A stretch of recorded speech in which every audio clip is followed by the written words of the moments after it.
On a desolate, uninhabited island, 600 American serial killers and 600 Russian death row inmates were thrown together. The place was called Ice Demon Island. Over the course of 90 days, only one person would be allowed to leave alive, meaning that to survive, each had to eliminate the other, 1,199. Both sides, made up of ruthless killers, squared off with deadly intent. As they formed ranks for negotiation, the Americans launched a sneak attack without warning, igniting an all-out bloodbath.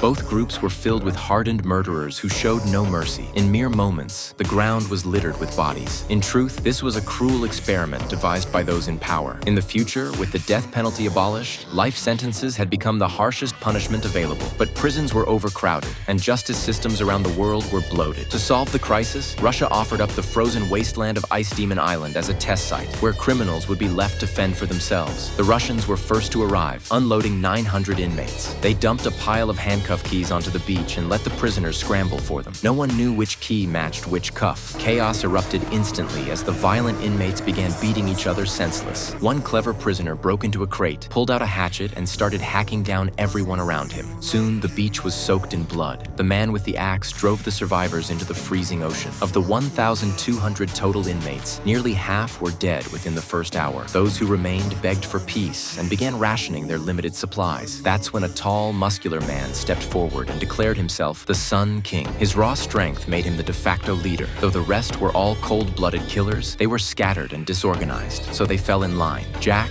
a former pilot, quickly realized the danger. The others had no idea how to ration, and with the limited food, there was no way to sustain the 400-plus survivors. Acting fast, he chose to leave on his own. It turned out to be a wise move. One day, Jack noticed something off. His food pouch had a tear in it. Dread washed over him. Sure enough, a swarm of rats had devoured all his rations. Cursing his luck, he and his companion had no choice but to risk returning to base to steal more food. But the sight that greeted him left him frozen in place. The camp had turned into a full-blown concentration camp, a living hell where people were literally eating each other. Jack's former base had become a cannibal's paradise.